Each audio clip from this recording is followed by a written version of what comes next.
সেই বিচার আদায়ের দাবিতে আপনারা ঐক্যবদ্ধ হবেন। এই আহ্বান জানিয়ে আমি বলতে চাই, আমাদের আজকে কর্মসূচি সফলভাবে আমরা সম্পূর্ণ করেছি এবং আগামী দিনেও আমাদের যত কর্মসূচি আসবে সেগুলোকে আমরা সফল করব। সেই আমরা টানা দীর্ঘদিন ধরে আন্দোলনে আছি।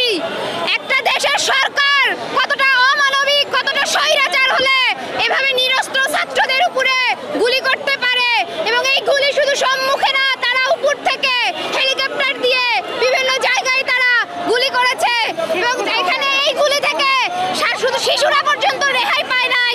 একটা স্বাধীন দেশে আমরা খুব স্বাধীনতার কথা বলি, আমাদের দেশ অনেক স্বাধীন। আমরা বলি যে 53 বছর আগে আমাদের দেশ স্বাধীন হয়েছে, তাহলে একটা দেশ স্বাধীন হওয়ার পরেও কেন এভাবে ছাত্রদের বুকে, ছাত্রদের যৌক্তিক আন্দোলনে এসে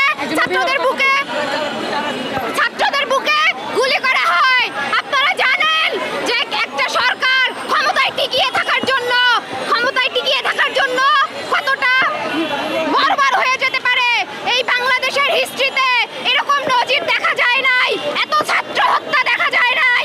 একজন খুনি সরকার সে এই যে নাটক করছে, যে নিহত যে পরিবারগুলো তাদের সন্তানের সাথে, তাদের বাবা মায়ের সাথে দেখা করতে যাচ্ছে, সে বলতেছে আমার থেকে স্বজন হারার বেদনা কেউ জানে না। আপনি জানেন, শুধু আপনার স্বজন হারার বেদনা জানেন, আপনি সাধারণ মানুষের যে স্বজন হারিয়েছে তাদের বেদনা জানেন না।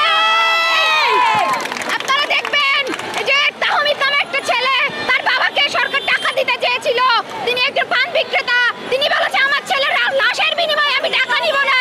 আমরা মনে করি এটা ছাত্র আন্দোলনের একটা বড় শক্তি, আমাদের অভিভাবকদের এই আমাদের পাশে এসে দাঁড়ানো।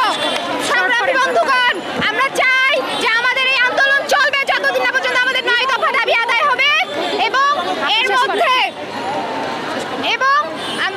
আমরা আমাদের এই আন্দোলনে আমাদের সকল স্তরের শিক্ষক থেকে শুরু করে অভিভাবক এবং আমাদের সকল অভিভাবকদের আমাদের পাশে চাই, সেই আহ্বান রেখে আমি আমার বক্তব্য শেষ করছি। বলো এই পর্যায়ে